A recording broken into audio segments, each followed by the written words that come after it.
All right, good morning. Again, I am Tom Porter, the unit chief for CAL FIRE San Diego, and also the fire chief for the San Diego County Fire Authority. Today, we're going to give you a briefing on Wildfire Awareness Week and what the state is doing to prepare for this season. I'd like to welcome. We've got some important people here from all over the state to join in this briefing, and we have State Fire Marshal Tanya Hoover, Deputy Director Andy McMurray from CAL FIRE, CAL FIRE Deputy Director Tony Favreau, San Diego County Fire Authority Herman Reddick, he's the Program Director.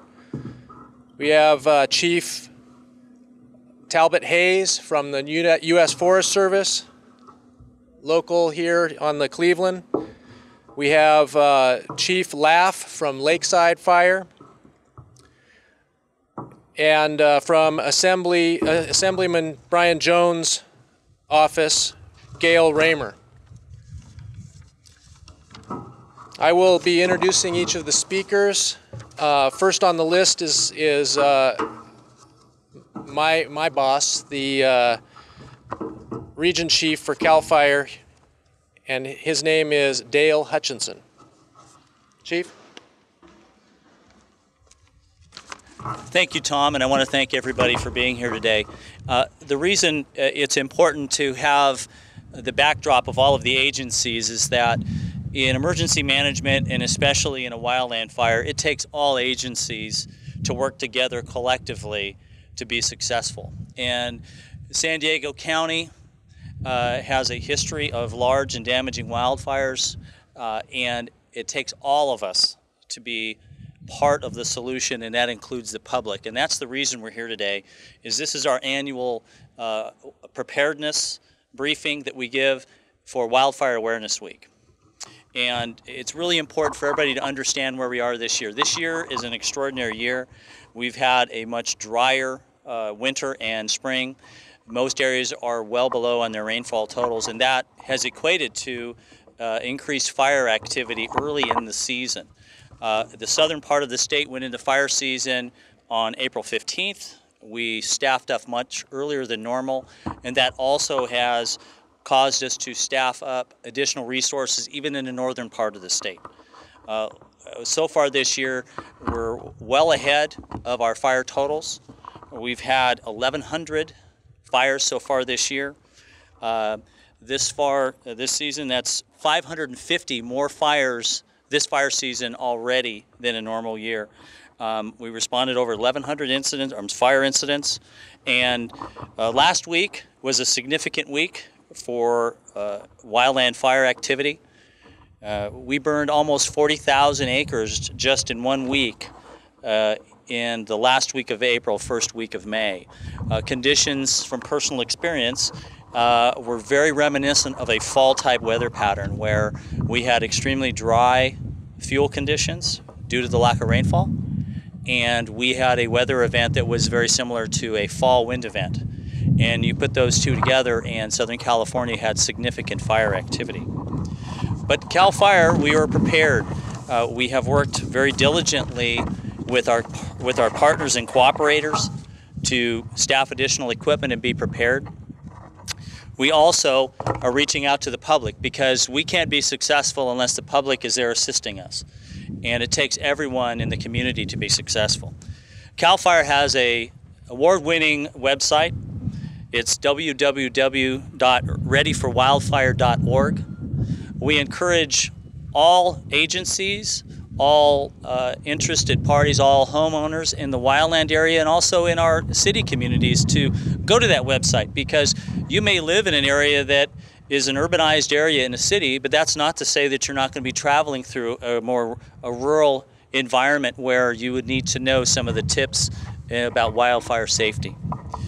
I'd like to talk about our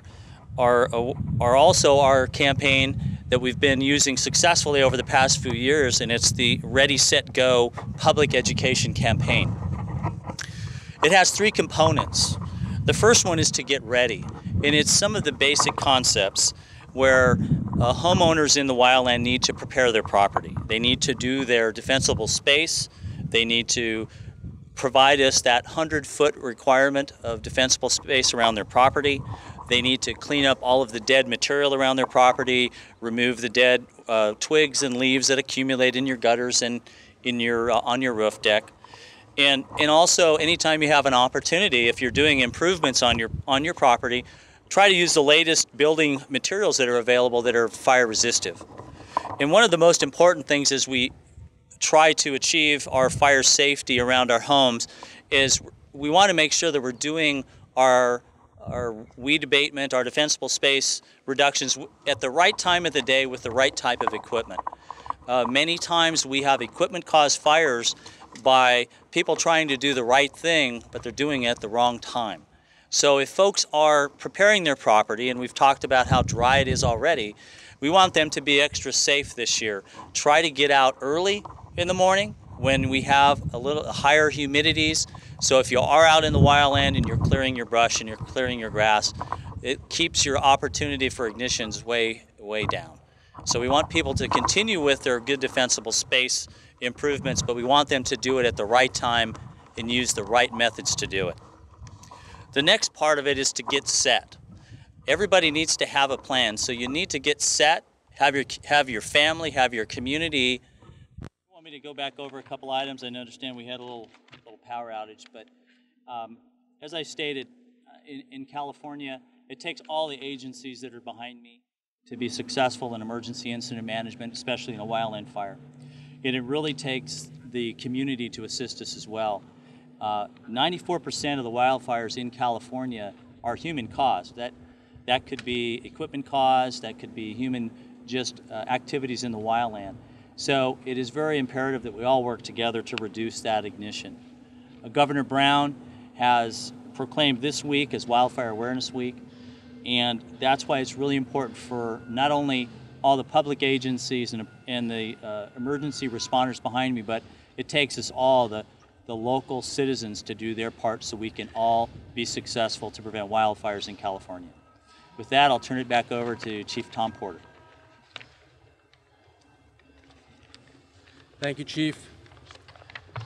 All right, I'm going to say a few words on behalf of the local San Diego unit and what we've done to prepare for this this season that's shaping up to be a pretty catastrophic one. It's important to know already this year we've had twice the number of wildland fires that we had last year. We are in response to the conditions, we are staffing up. We've hired our seasonal firefighters 2 weeks to a month ahead of time. We've been cycling them in. We are ready at peak staffing early, and all of our equipment is ready to go. What we've been doing is working also with our partners to make sure that our fire authority partners and other fire departments are also aware of the conditions and ready to staff up as needed to support wildland fire mission, as well as we will be supporting any local government needs that are out there.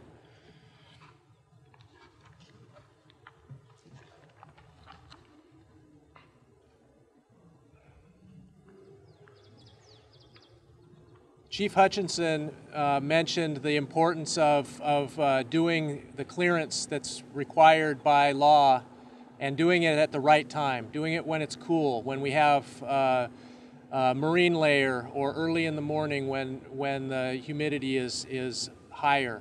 That's of the utmost importance when getting your defensible space and doing that clearing. We fully endorse and expect that landowners and homeowners are going to get ready, get set, and go early. when asked to leave an area when a fire is coming and evacuation orders come, everyone needs to get out early. That allows for firefighters to get in to do their job safely, and for you, the homeowners, to get out safely. We're here at Gillespie Helibase today, our cooperative helicopter program here in San Diego with the Sheriff's Office. And this is a very important asset to us in our firefight. Fires don't go out by aircraft alone, but they do allow for ground forces to get in place and put the fire out in a more quick manner and safely. This is something that we enjoy here in San Diego, and many other areas are looking at this program as an opportunity to mimic. On behalf of our partnership, I'm going to pass over the mic at this point to Under Sheriff Ed Pendergrass from the Sheriff's Office.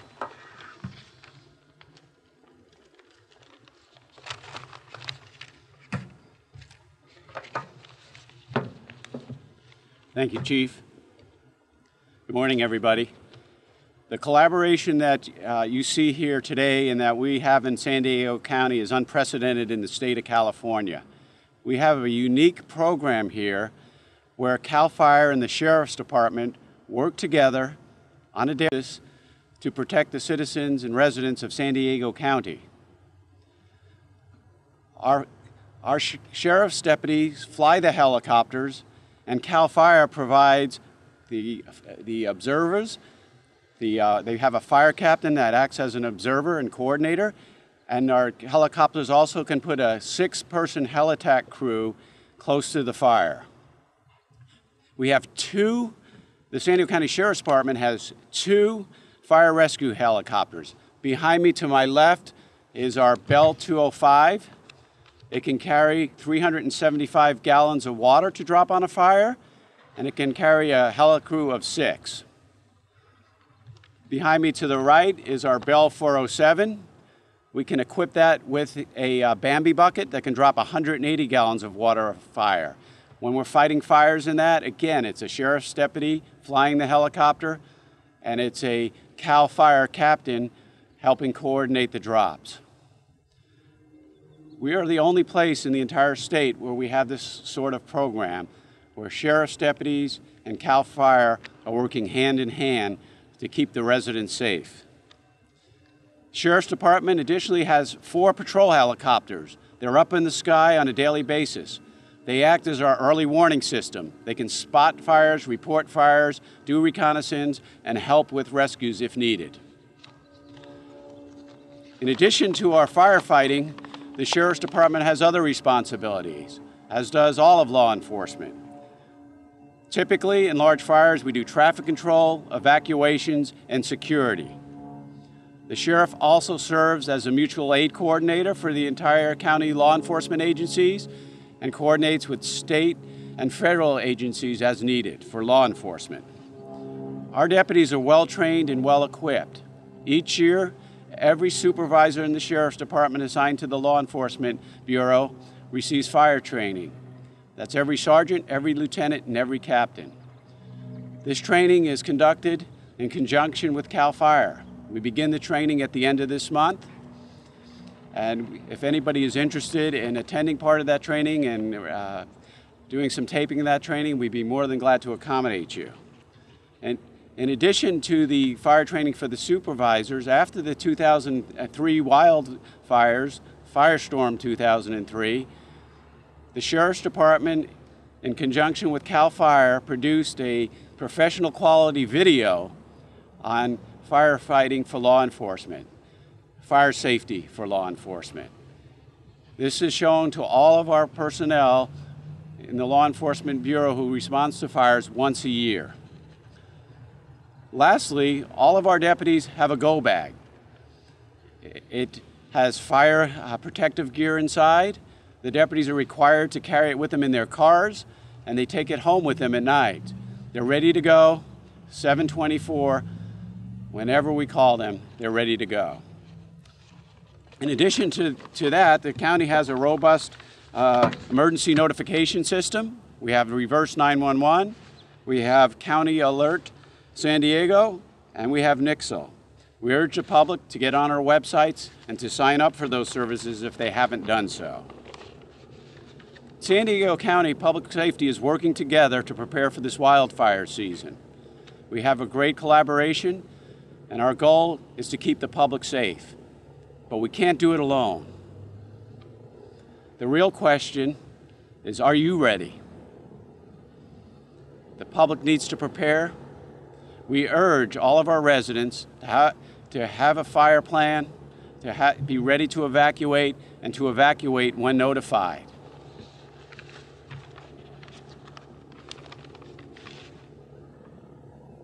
Remember, be prepared. The house you save, the life you save, just might be your own. Thank you.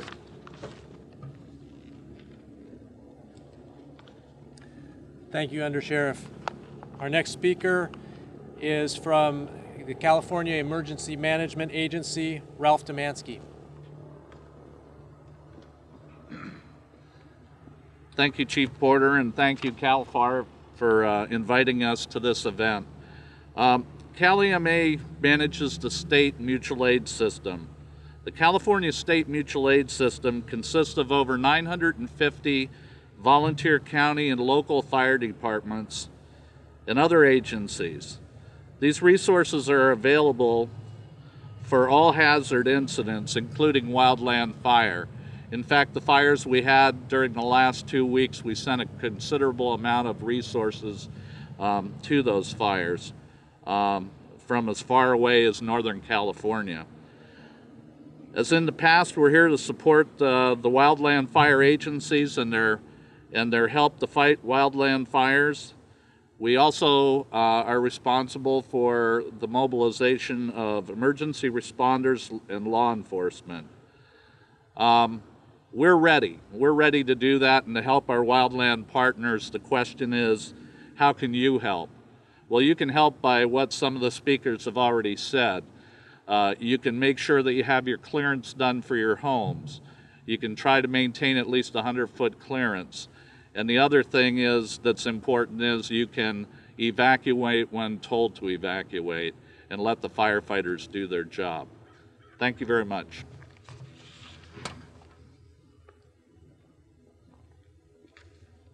Thank you, Chief Domanski. And our final scheduled speaker is from the California National Guard, Lieutenant Colonel Patricia Murray. Thank you, Chief Porter. I'm from the 146th Airlift Wing. We're located in Port Hueneme, California. We've been married to the California Air National Guard, fighting fires for 40 years now. It's been an extremely cooperative and robust relationship. We have 8 C-130J models on our ramp, and 2 of them are dedicated to the Modular Airborne Firefighting Mission. We call it MAFS. We have our MAFS training scheduled for next week with CAL FIRE, and they'll be coming onto our station, and we'll be preparing all our air crews for this season. This season has actually already started for our unit. If you paid attention to last week, there were several fires that sprung up. We're located about 180 miles north of here, and the Springs fire came very, very close to our base.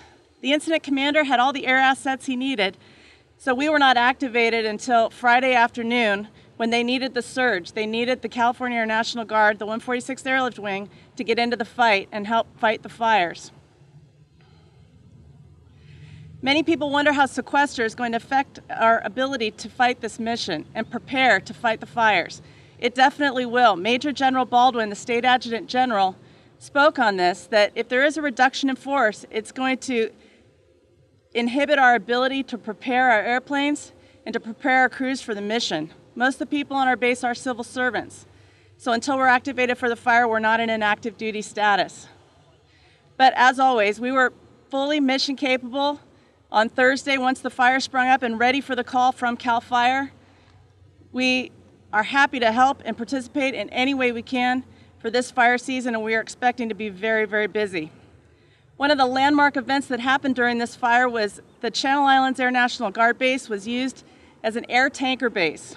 In the last couple years, we've started this new concept of bringing air tanker bases, so instead of having to return to your home station to get retardant and fuel, you can simply go to an air tanker base, which is located very close to the fire. It really makes the mission more effective, is that we are only off the fire for 10 to 15 minutes before we can return to help the incident commander and air attack fight again. And we actually had CAL FIRE and their air tankers, civilian tankers, on our base for the first time in history this last week, fighting those fires that were the spring fire and the other fires located in our area. So we look forward to the fire season. We look forward to defending California from the wildfires that we are expecting this year. Thank you.